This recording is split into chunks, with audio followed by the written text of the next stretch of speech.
Quelles sont donc les trois espèces d'impureté d'après Rabbi Yehuda Halevi? L'impureté se divise en trois espèces parce qu'elle provient de trois sources différentes. Donc ce sont trois catégories importantes, principales d'impureté. Même si, encore une fois, elles se déploient ou se déclinent de façon différente selon d'autres approches. Retenons ces trois-là. L'impureté, souvenons-nous, est certes une manifestation corporelle, mais elle rejaillit d'emblée sur des dimensions spirituelles. Un homme impur ne peut consommer les nourritures consacrées par leur offrande au sanctuaire. Il est mis à l'écart de tout ce qui touche à la sainteté. Il est ainsi éloigné de la chose divine. L'impureté se subdivise en trois catégories, disions-nous. Il y a pour tout d'abord, le plus impur parmi toutes les dimensions de l'impureté, c'est l'impureté du mort. L'impureté de la mort. Que ce soit animal ou que ce soit... On verra. Pour l'instant, l'impureté du mort. Jusqu'à nouvel ordre, on parle de l'impureté du mort de l'être humain. D'accord ? Deuxièmement, l'impureté qui est liée à l'appareil génital, c'est-à-dire qu'il s'agisse des menstrues pour les femmes ou les flux, les accouchements, mais aussi les relations sexuelles. Et il y a enfin, troisièmement, les maladies, différentes sortes de lèpre ou d'acné particulières qui sont liées justement à ces maladies, de la shonara, on verra, la mauvaise, des choses qui ressortent de façon cutanée parce qu'elles sont révélatrices de choses qui ne vont pas à l'intérieur de la personne. On va essayer de développer avec l'analyse du Rav ici. Parlons tout d'abord de l'impureté du mort. Le cadavre lui-même est le principe des principes de l'impureté. Avi avot hatum'a. C'est le principe des principes, c'est-à-dire celui qui est au sommet de toute forme d'impureté. Il rend impur tout ce qui entre en contact avec lui et tout ce qui se situe en sa proximité de la manière définie par la halakha. C'est une des raisons pour lesquelles, lorsque nous allons procéder aux obsèques, ou alors même, il suffit d'aller dans un cimetière et de rester un certain temps dans le cimetière, et bien on se lave les mains pour se laver de l'impureté du mort. Et même si, à la vérité, il suffit de s'éloigner de quelques hamotes, des carrés où il y a les sépultures, pour pouvoir se laver les mains. C'est pour ça que vous avez des robinets à peu près partout dans les cimetières. Certains ont l'usage, comme c'est notre cas, de se laver les mains quand on est complètement en dehors du cimetière. Même laver les visages aussi. On parle des mains. Ceux qui font le visage, en vérité, ils empruntent ça à une des mœurs musulmanes.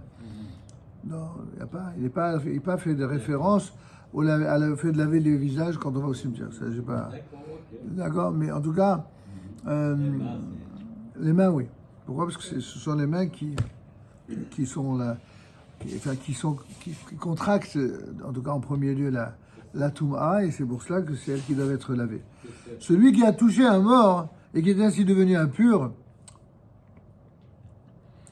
celui qui a touché un mort est ainsi devenu lui-même impur, mais certes d'une impureté de rang inférieur par rapport au mort lui-même. C'est le mort lui-même, le cadavre, qui est au sommet de toutes les impuretés. Mais celui qui a touché le corps d'un cadavre, il devient impur, si j'ose dire, par transmission de cette impureté, mais d'un niveau malgré tout moindre par rapport au cadavre lui-même. Et celui qui le touche devient à son tour impur, mais là encore, d'une impureté à nouveau diminuée. C'est comme s'il existait une sorte de transmission quasi automatique d'impureté, mais qui, plus elle se déploie sur d'autres couches ou d'autres intermédiaires, plus elle diminue de force. Ça, c'était donc la première catégorie, l'impureté du mort. Ensuite, il y a l'impureté des menstrues, de nida, des flux, de l'accouchement également. L'appareil génital de l'homme ou de la femme peut être générateur d'impureté. Le sang menstruel ou le sang provenant de pertes chez la femme la rend impure. L'émission de sperme rend impur l'homme et par suite la femme qui serait en contact avec lui. C'est notamment l'impureté de ce que pudiquement on appelle des pollutions nocturnes. Lorsque les écoulements de liquide séminal se répètent, le flux par exemple dans le cas d'une gonorrhée, l'impureté est encore plus grave. L'accouchement rend aussi impure la femme qui a enfanté. Évidemment, la notion d'impureté est quand même liée à la mort. Même quand on parle, il ne s'agit pas de l'impureté de la femme en tant que telle. Je dis cela parce qu'il y a toujours des gens un peu réactionnaires dans le monde féministe qui croient toujours que lorsqu'on parle d'impureté, j'ai même entendu un jour une femme de rabbin qui aurait dit à ses élèves, c'est ce qu'on m'a rapporté, qu'elle ne supportait pas d'entendre parler d'une femme impure. Et pourtant, les femmes de rabbin, eh ben, elles ne supportent pas, ça veut dire qu'elles ne supportent pas la Mishnah, elles ne supportent pas les Chachamim. Pour une femme de rabbin, elle est mal barrée. La notion d'impureté, c'est pas lié à la femme en tant que telle, mais lié au fait de perte menstruelle. Mais par contre, elle doit supporter le fait qu'on parle d'impureté quand il s'agit de perte séminale pour un homme. Donc, vous voyez, en réalité, dans les deux cas, qu'il s'agisse des menstrues d'une femme ou de la perte séminale d'un homme, il faut comprendre en quoi l'impureté est liée à la mort, mais à un niveau moindre, mais quand même à la mort. Une femme qui a ces pertes menstruelles, c'est en fait des ovocytes qui n'ont pas été fécondés. Et d'une certaine manière, c'est soit la mort de ces ovocytes, soit tout simplement une tranche de vie qui aurait pu être fécondée qui ne l'a pas été. Alors je sais que c'est un raccourci parce que on ne va pas rentrer dans des démonstrations plus médicales ou scientifiques, mais il n'en reste pas moins vrai que d'un point de vue halachique et pratique, c'est ainsi que c'est vu. C'est-à-dire que quand une femme, d'ailleurs, vous savez très bien que quand une jeune fille, elle a ses règles, et quand c'est la première fois que c'est un petit peu difficile, voire douloureux, on lui dit ah, c'est génial, tu vas pouvoir avoir des enfants. C'est une manière de... Mais à l'inverse, cette possibilité d'avoir des enfants, eh bien, si vous voulez, le signe de cette possibilité, c'est peut-être la perte des menstrualités, des menstrues, mais dans le même temps, quand une femme, elle est enceinte, pourquoi elle n'a plus les règles, sauf exception ou accident, elle n'a pas de, parce que justement, c'est parce que l'ovocyte, je ne vais pas dire l'œuf ici, mais l'ovocyte a été, oui, fécondé. On voit bien que la fécondation d'un ovocyte, c'est lié à la vie, sa non-fécondation, d'après la halakha, c'est lié à la mort. Et c'est pour cette raison que, par le fait de générer de façon tout à fait naturelle et je veux dire, incontestable, la non-vie, on va dire ça comme ça, eh bien, c'est assimilable à une sorte de mort, mais pas directe, et c'est cela l'impureté. Et donc chez l'homme, c'est pareil. C'est la même chose. Qu'il n'y ait pas de fécondation. Absolument. Mais... Lorsqu'un homme a une puissance séminale lui permettant d'engendrer, chaque fois qu'il n'engendre pas, c'est également est-ce à dire que chaque fois qu'il y a la perte séminale chez un homme ou les menstrues chez une femme, est-ce que ça veut dire qu'il faute? Mais pas forcément du tout, pas du tout. Pour une femme, il n'y a rien de plus naturel que d'avoir ces règles, et donc c'est pas une faute du tout. C'est pas les gens qui font ce raccourci, imaginant qu'une personne impure, c'est pas dire qu'elle est fautive, c'est ridicule. Quant à un homme, là aussi, il faut nuancer. Un homme qui, par exemple, aurait des rapports légitimes avec son épouse lorsqu'elle est enceinte, elle ne peut pas être plus enceinte que ce qu'elle est. Ou s'il a des rapports avec son épouse qui allait, la même chose. Elle ne va pas, à ce moment précis, retomber enceinte immédiatement. Ou alors, exemple encore plus parlant, un homme qui a des rapports avec une femme qui est déjà ménopausée, elle ne peut pas être enceinte. Ou même une femme qui est en âge d'avoir des règles, mais qui malheureusement ne les a plus pour quelque chose de maladie. Il y a pas mille, mais il y a plusieurs cas que tout le monde connaît, ne serait-ce que par expérience personnelle ou par culture générale, où une femme, elle ne peut pas tomber enceinte. Alors dans tous ces cas-là, c'est-à-dire que chaque fois que le mari va l'honorer par un rapport conjugal tout à fait kadosh et tout à fait légitime, ça voudrait dire que sa perte séminale est considérée comme une impureté et une faute. Donc, bien sûr que non.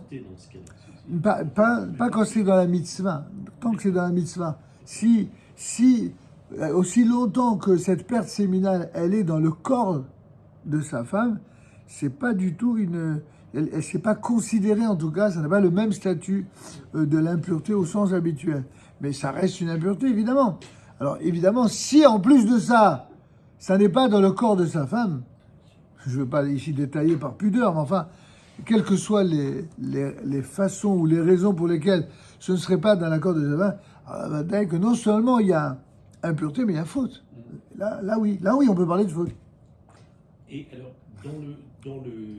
quand il énumère comme ça, Oui. il parle des relations sexuelles qui ne sont pas reprises plus bas.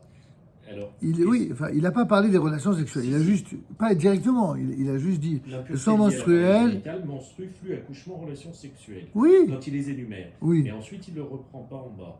Mais est-ce que les relations sexuelles sont considérées comme impures? Mais encore une fois, là, je viens de dire, j'ai répondu, vous n'avez pas écouté. Là, on parlait. Je vous ai dit que tant que la relation, elle est une relation légitime, ça veut dire, c'est quoi une relation légitime? Premièrement, c'est un homme avec sa femme, c'est évidemment la première définition. Deuxièmement, c'est une relation de mitzvah. C'est pas une relation de perversité, c'est pas une relation de mitzvah. Donc, qu'est-ce qu'on appelle relation de mitzvah? C'est comme on vient d'expliquer, c'est pas uniquement pour qu'elle tombe enceinte. Ok, alors pourquoi il énumère la relation sexuelle? On peut considérer que la relation sexuelle est toujours dans... C'est pas parce que, excusez-moi, ce n'est pas parce que vous accomplissez une mitzvah que de cette mitzvah-là, il n'y a aucune situation d'impureté. La semence en tant que telle, dès le moment où elle sort du corps d'un homme, tout comme la nida, dès le moment où elle sort du corps de la femme, elle est en tant que telle génératrice d'impureté, bien sûr que oui. C'est juste que dans un cas, il s'agit de quelque chose de naturel et ne produit pas de faute, alors que dans d'autres cas, ça va, oui, produire des fautes. Mais c'est au contraire, ça vient confirmer ce que je vous disais, que c'est pas parce que quelque chose ou qu'un état il est impur qu'il est fautif. C'est deux choses différentes qui n'ont rien à voir. J'ai bien compris. Et donc, je répète que la relation sexuelle, c'est pas la relation qui est impure, c'est la semence. Vous comprenez? Oui, tout à fait. C'est un peu plus subtil quand même. Même dans le cadre d'une relation normale, cachère, etc. Cachère, la semence reste bien sûr impure. Dès qu'elle sort de son... Et même s'il y a fécondation. Non, c'est c'est-à-dire que encore une fois, lorsque c'est un peu difficile de expliquer ça parce que il faut pas qu'il y ait la confusion entre l'accomplissement d'une mitzvah et l'état lié à une sortie de semence. Okay? La sortie de semence, c'est un statut d'impureté, mais c'est pas un problème d'être dans un statut d'impureté si c'est les mitzvah. D'accord, mais ça reste quand même considéré. Oui, bien sûr. Si c'est pas dans un rapport. Non, même dans un rapport qui est tout à fait licite, déjà, la semence en tant que telle, bien sûr, évidemment. C'est pour ça d'ailleurs que lorsque un époux et une épouse ont eu des relations conjugales tout à fait légitimes et dans la pureté la plus totale, et dans la sainteté plutôt la plus totale, ils doivent se laver les mains. Alors en plus, bon, s'ils sont polis, s'ils sont propres, ils se doucheront aussi, mais au moins se laver les mains pour ça. Donc ça veut dire qu'il peut y avoir impureté dans une mitzvah. C'est pas la mitzvah qui, encore une fois, vous avez du mal à faire la distinction. C'est pas le produit. C'est pas la mitzvah qui donne l'impureté. C'est ce qui donne l'impureté, c'est une sécrétion corporelle. C'est quand même pas la même chose. Si vous voulez, je vais vous donner un exemple. Quand je m'occupe d'un mort, je fais aussi une mitzvah. Et pourtant, je deviens impur en touchant le mort. Donc, il ne faut pas faire de confusion entre l'accomplissement d'une mitzvah, y compris dans la sainteté, et le fait de contracter l'impureté. Vous voyez, c'est clair maintenant? Donc, on peut effectivement, j'ai bien compris que c'est ce que notre ami voulait peut-être... Oui, c'est ce qu'il voulait voir clarifié, mais il n'y a pas de souci. Oui, mais c'est très clair, Mais au contraire, c'est justement, ça ne vient que confirmer ce que je dis depuis tout à l'heure. C'est que ceux qui croient, que quand on parle d'impureté, ça veut dire tout de suite de la condescendance, de la condamnation, du jugement, c'est parce qu'ils comprennent rien à ce que signifie la notion de pureté et d'impureté. Mais dites-moi, d'abord, là on a parlé de l'impureté du mort, c'est relativement clair. On a parlé de l'impureté des relations à partir des matières séminales, c'est relativement clair. Et quand on va parler des maladies... Non, excusez-moi, c'est pas clair pour moi, les morts. Le mort, c'est pas clair pour moi. Parce que, autant on peut comprendre le mort parce qu'il n'y a plus de spiritualité dans un corps, et donc effectivement, il peut devenir impur. Mais pourquoi celui qui le touche, qui lui est vivant, pourquoi il devient impur? Et encore plus, celui qui touche, celui qui a touché, il est encore impur de façon inférieure. Alors je vous Il y a une explique. propagation. L'explication nécessiterait de très longs développements. Retenez qu'une piste pour l'instant. C'est que une piste à deux voies, si je puis dire. C'est que premièrement, ne peut devenir impur que celui qui est kadosh. Celui qui est Kadosh, qui est saint. C'est tout le contraire que ce que pensent les imbéciles. D'accord? On ne peut devenir impur que parce que soi-même on est kadosh. Quelqu'un qui est tamé de la tête aux pieds, il ne peut pas devenir impur. Il est déjà tamé. Je ne vais pas rentrer dans le détail, d'accord, parce que j'enregistre. D'accord, il y a des choses qu'on ne peut pas dire. Oui. J'ai une question. Après on est marié, après une relation avec une femme, Oui. on n'est pas obligé d'aller au mikvé. C'est-à-dire qu'on n'est pas obligé d'aller au mikvé après la relation. Alors, de quoi tu parles?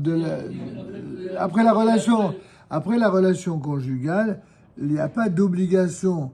D'abord, pour une femme bichlal, l'obligation d'aller au mikvé, c'est après les règles. Donc, si elle a eu relation conjugale, c'est qu'elle est déjà allée au mikvé. J'ai compris.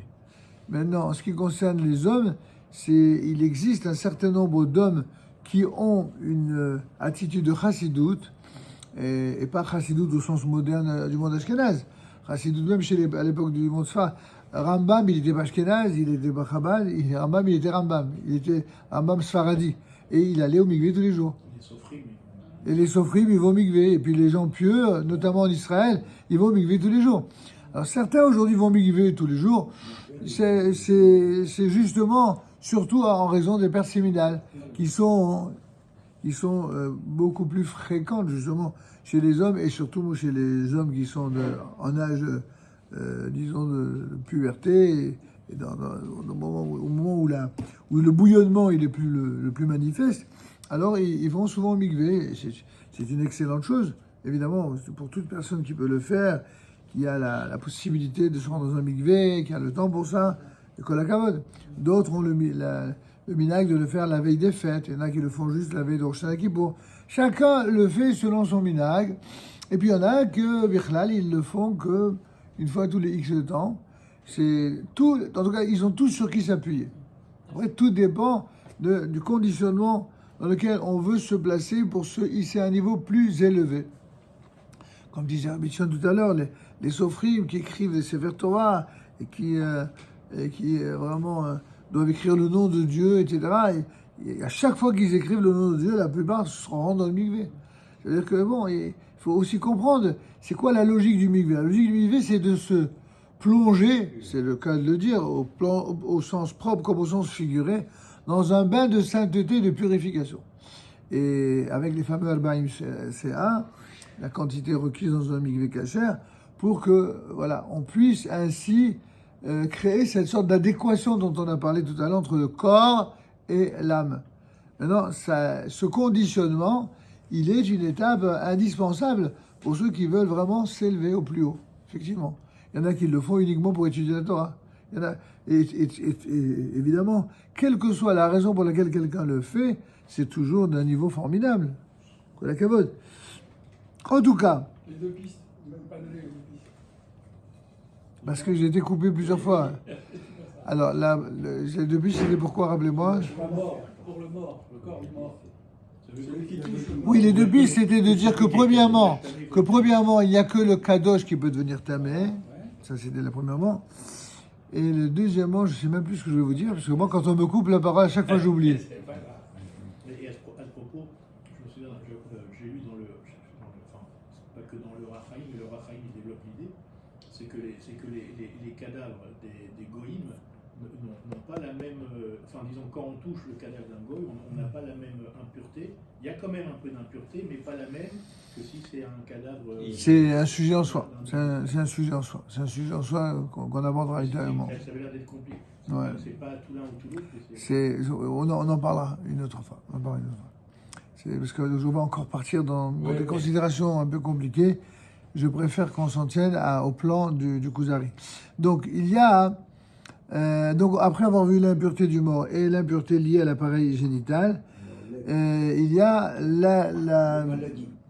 les maladies, notamment les différentes sortes de lèpre. L'impureté, on avait dit, du mort, et on en a parlé largement, les menstrues également. En ce qui concerne la lèpre, à la page 181, effectivement, certaines plaies cutanées rendent impure la personne chez qui elle se manifeste. Donc là, en fait, il parle précisément de La personne atteinte de lèpre. la tsara, c'est pas la lèpre. C'est ce qu'on appelle effectivement la tsaraat. On traduit par la lèpre parce qu'il n'y a aucun mot C'est ça, mais qui c'est est pas la- exactement. On appelle lèpre parce qu'en français, il n'y a pas d'autre mot qui ressemble plus. Donc, bon, c'est simplement pour dire que c'est la lèpre, mais c'est pas la lèpre, on n'a rien apporté de plus. C'est, souvent, je vois dans les commentaires, c'est une irruption cutanée. Ok. Alors, quand on dit la lèpre, parce que les gens, ils savent toujours, même si, grâce à Dieu, personne n'a connu la lèpre, en tout cas chez nous, eh bien, on sait à peu près à quoi ça correspond et surtout le caractère infectieux terrible et mortel que cela peut produire. La lèpre, en tout cas, certaines plaies cutanées rendent impure la personne chez qui elle se manifeste. De même, certaines plaies apparaissant dans un vêtement ou sur les murs d'une maison. La répartition en 3 catégories n'est pas purement formelle, elle est principielle, c'est-à-dire ça correspond à 3 principes et 3 types de toum'a bien précises. La preuve en est que la législation concernant ces différents cas d'impureté, elle n'est pas identique, en particulier pour ce qui est de la mise à l'écart de la personne impure hors des différents camps constituant le campement d'Israël. Voir à ce sujet le Rambam sur les règles de la venue au sanctuaire au chapitre 3. Ça, c'est note de la traduction et de l'auteur. Celui qui est impur pour avoir été au contact ou dans la proximité d'un mort, un cimetière, ou alors dans une maison où il y a un cadavre qui est dans la maison, comme on fait quand on va veiller quelqu'un, eh bien, il est écarté du camp de la prêtrise. À l'époque du temple de Jérusalem, ou à l'époque où il était dans le désert, par rapport au Mishkan, au sanctuaire, il était écarté du camp de la prêtrise, c'est-à-dire du cercle le plus intérieur. Les personnes impures, c'est pour cette même raison que les Kohanim ne rentrent pas, comme vous le savez, au cimetière. Et les personnes impures par la suite de menstruation, de flux ou d'accouchement sont écartées aussi, cette fois-ci, du camp des Lévites. Donc c'est un autre niveau, et qui est le cercle médian. Et enfin, il entoure le camp des prêtres, et il est lui-même entouré par le camp d'Israël. Vous avez bien compris, il y a 3 camps, un à l'intérieur de chacun, d'accord? Vous avez le camp le plus intérieur, c'est le camp d'Israël, le camp des Kohanim, pardon, des prêtres. Ensuite, vous avez autour les Lévites, et puis vous avez autour celui d'Israël. Les lépreux sont écartés aussi de ce dernier qui est le plus extérieur. Ils sont carrément à l'extérieur des 3 camps. C'est clair?